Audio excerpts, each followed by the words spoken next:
Are we on, Mike? Yes, we are. What's up, guys? We went from involuntary yoga to voluntary yoga. Welcome to episode 17. Roll with the Fox. You know the drill. Live questions get top priority, but we start with at least one or two questions that we have. So the first one is, oh man, I lost my train of thought. Clock choke. How do you, the train has arrived. How do you prevent the guy from rolling you over? So let's go over that. And the credit goes to John Danaher. He's a big fan of taking the wrist away.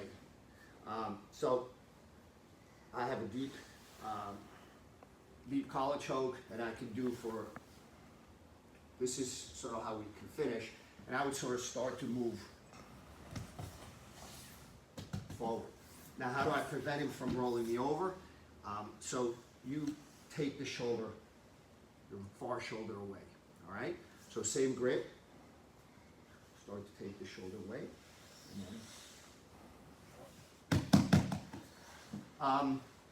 Guys, one of my favorite ways actually, when I'm in that position, we were just talking about that with Enrique. I'm not a huge fan of collar chokes. The reason for that is my wrists, sometimes if the guy's tough, he's got a good neck, my wrist really starts to pay for it. But I will go for it. I particularly like cross collar chokes, especially if the guy's sort of just not moving from the guard.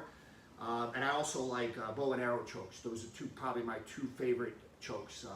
My guillotine, you know, my style guillotine evolved from a loop choke.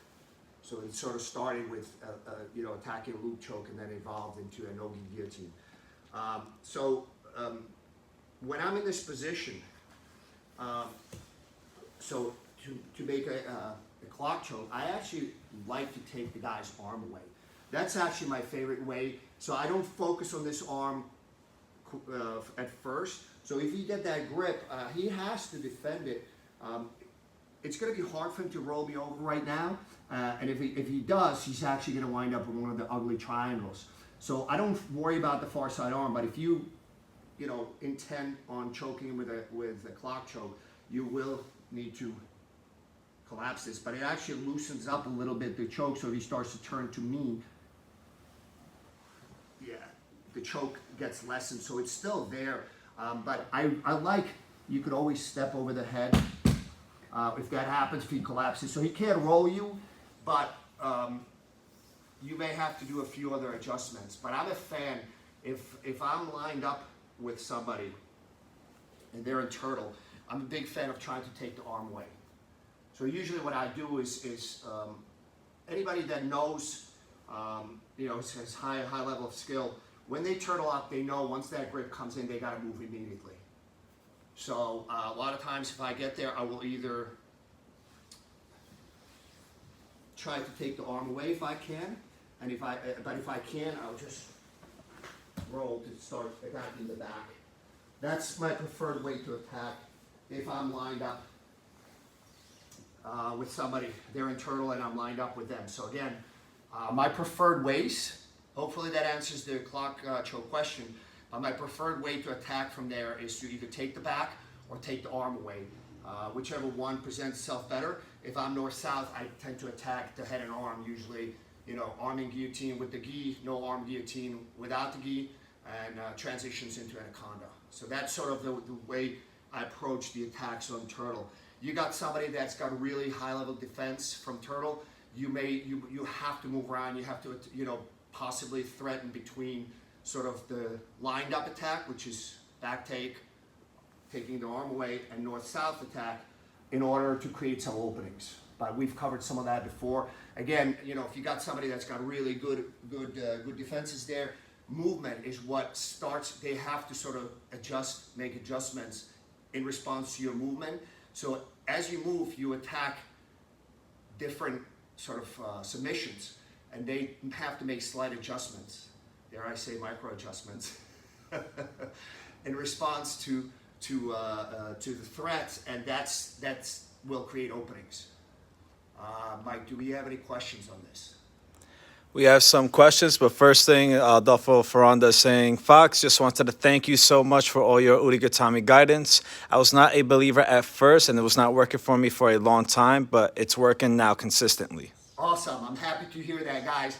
Makes me very happy when some of the stuff that I advocate that is a good weapon for me. Because, look at me. If I can do it, anybody can do it, right? So if it starts to work for you, I'm really happy to hear it. And a lot of times it's minor adjustments. It's it's usually when I do the instructional DVDs. Usually I try to outline the big principles. Like in the guillotine, for example, there's 3 principles at hand.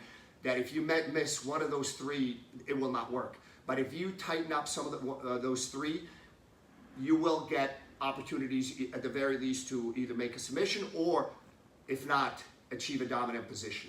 So I'm very happy to hear that. And we have a question from Diego de la Garza.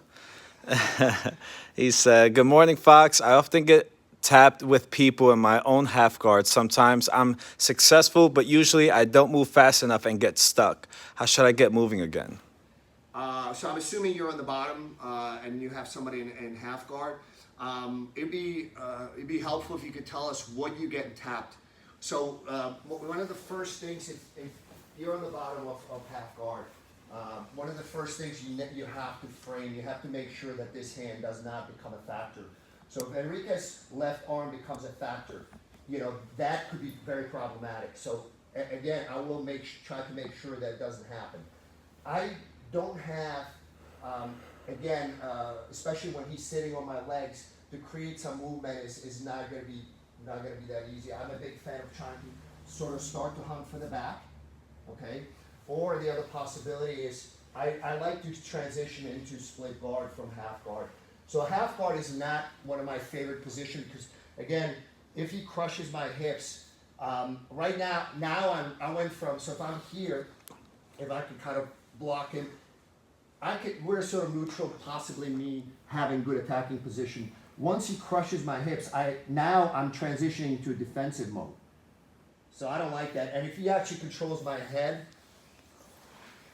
now things got a lot worse. So I'm a big fan if I can get if I put somebody in my half guard, I use that position to, you could lift, but I don't have a very good lift from butterfly position. But for those, there's guys, Craig Jones, Tom DeBlas, they have instructionalists there that really good attacking from half guard. For me, this is not the best position, and I would, anytime I wind up here, sometimes I'm immediately trying to look for split guard, and now I went from sort of neutral position to, this is a highly attacking position.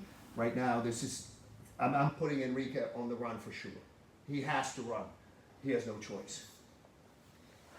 Oh, that's how I'm running. All right. I have to choose my words a little more carefully. So again, I would be interested to know what they're hitting you with, but I suspect that your biggest problem is that you are not controlling his outside arm. And I actually misspoke. He said he gets trapped, not tapped. Oh, trapped. Yeah. I'm still waking up, guys. Oh, you get trapped on the bottom or That he didn't specify yet. Okay. So if you could tell us if you're on top or bottom. Okay. Oh, okay. So we're gonna start to answer. If you're getting trapped, I'm assuming that you're getting trapped on top, but if you can clarify. So He said on bottom. on bottom. Yeah. All right. So I want to try to make sure that I frame, but most important is I want to bring in my leg as a possible buffer. Number one. Number two is ideally I'd like to get my feet on his hips. So right now he's light. If he's pushing forward, he's light on my legs. When he sits, he's heavy on my leg, but I can pivot. So you have to sort of try to figure out, where is he heavy? Is he heavy in the hips, or is he trying to control your head? Now I can move my legs. So if you're on the bottom, what you need to do is figure out. So right now Enrique is heavy on my legs, meaning that he's trying to maintain good base so he doesn't get swept. but he's not really driving forward to control my hips. So a lot of times what I'll do is I'll pivot away, and from here, once I get one foot on the hip, I will try to attack immediately. Because now I can push and I can regain the other leg. Now, if he's driving more forward, you can move your hips. Once I can move my hips, again, yes, this is happening.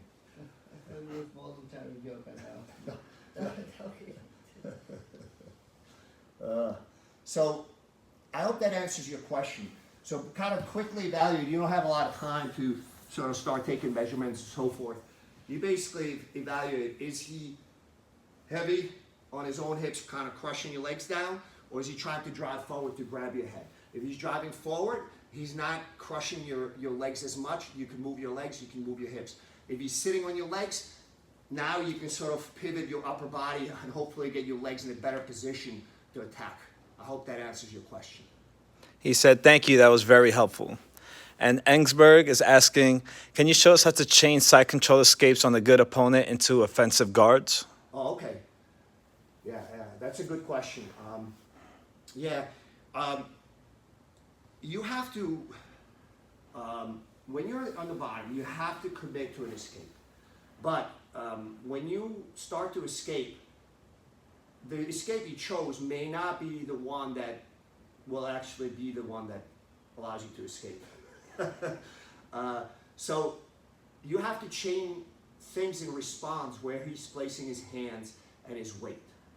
So let's look at, I'm just gonna sort of just see what happens. Fight. So this is the traditional sort of way. Again, when I'm on the bottom side control, I want his weight either on my shoulders or my hips. If he's on my shoulders, I can move my hips. I can move my legs. If he's on my hips, I can bump him up. So I immediately, first thing is I try to get my inside leg between him and I. Okay? So that's the first one. So right now, this is the escape that most people will learn. I just bump. As I'm bumping, I'm trying to get this leg in, my right leg in. Almost for sure, the guy in response will either place his hand there or sit out with his hips. So if he does this, I'm already in position to start to come out the back leg. If he sits out, which is a response, I make him exaggerate the sit out a little bit. Once my leg comes in, this is not, I don't need to escape right now. This is going to be a submission. This is one of those ugly triangles. So again, you start with, you have to respond initially to the way they're positioned. The next thing, what you do is, how does he react? So let's look at it again. So I know that once I just bump him up and try to get my inside leg, in this case, it's my right leg in, shin in. Once I have it in, then I can use that as a frame from which to push away. But he will respond. So again, as I'm bumping, he's sitting out. I will exaggerate his sit out. Now, if he tries to square back up to me, no problem. Now I can get the leg in. Okay? Now, the other possibility is, so as I bump and I start to escape, he places his hand. I'm going to transition to get him off me. And again, always looking to get both feet on him. Third one is that he actually just puts his knee on. If he does that, I will continue in that same direction, coming out the back way, move on. So I'm actually very comfortable on the bottom side control. And the reason for that is because I know you start out with the basic one, whatever his arm positioning and how his body's tilted will determine the first escape. But then you have to sort of figure out, so if you have a problem with a specific guy, figure out the initial escape, and then you figure out how is he countering your initial escape. It's going to be probably 2 or 3 different ways. So now you know what the problem is. The next question is, how do you address those specific issues?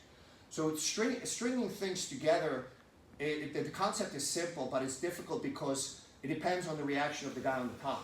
But you have to, again, the big problem is, you know, how do I escape if the problem is so big that you can't figure it out? You break it down into smaller problems. And how do you start? So initial response is, I know this is how his arms and body's positioned. This is my initial escape, and now how does he counter it? So you saw from that side, basically, Enrique's response is pretty much 3 different ways. And I have an answer to all 3 different ways. So you have to now start the initial, and now make sure that you string those 3 possible responses to his counter in a smooth, dare I say, fluid manner. And a common question being asked is, how do you prevent them and escape them going from side control to north-south? Yeah, that's actually a very good way. If somebody's sitting out, they can't go north-south that easily. But usually, if you got a guy that's skilled at jiu-jitsu, once he starts to feel like he's going to be put back in guard, they go north-south. So again, that's a possible response. So I start to invert. So this is actually one of my favorite ways to escape bottom side control is the threat of a submission. Either you get it, if you don't get it, the guy backs away and you regard. I believe I have this. I believe so too. Let's check. So again, you have to, as soon as he's going north-south, I'm looking to place one of my legs, not both. People make a mistake. Sometimes they try to place both feet, both legs in at the same time. You try to accomplish too much. You're in a bad position. So when the guy transitions from side control to north-south, I'm looking to invert and place one of my legs between him and I. Once I have that one leg, I will use it if he kind of stays there. So I use it as a frame to make sure he cannot control me. And then if he stays there, I can attack the arm. If he backs off, I just regard. All right, so let's look at it.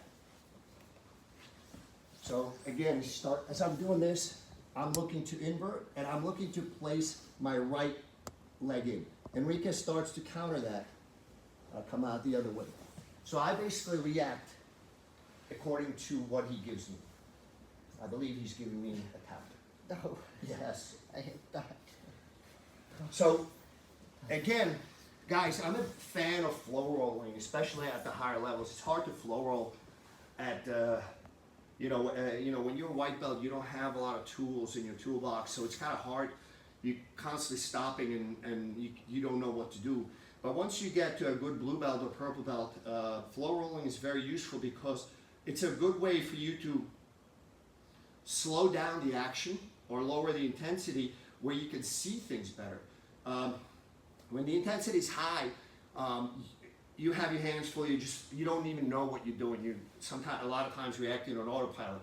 And that happened to me, it's a long time ago, maybe now 10, 15 years ago. I remember I was training with this guy. He was a 3-stripe blue belt at the time. He was kind of muscular, kind of shorter, but like really jacked. And the guy was, he was an idiot. Anyways, so he and I were training, and I submitted him 3 times in a rapid succession with 3 different submissions. And then he caught me. And it was just, I couldn't continue because he was bleeding too much. But I asked him, I said, hey, listen, at this point you're 3-stripe blue belt. You should know, this is not a fight. I'm okay. If you want to fight, I'm okay to fight. Most people don't like it. But if they want to fight, I'm okay with it, but be careful what you wish for. But, but the point is that he didn't know how valuable is that training.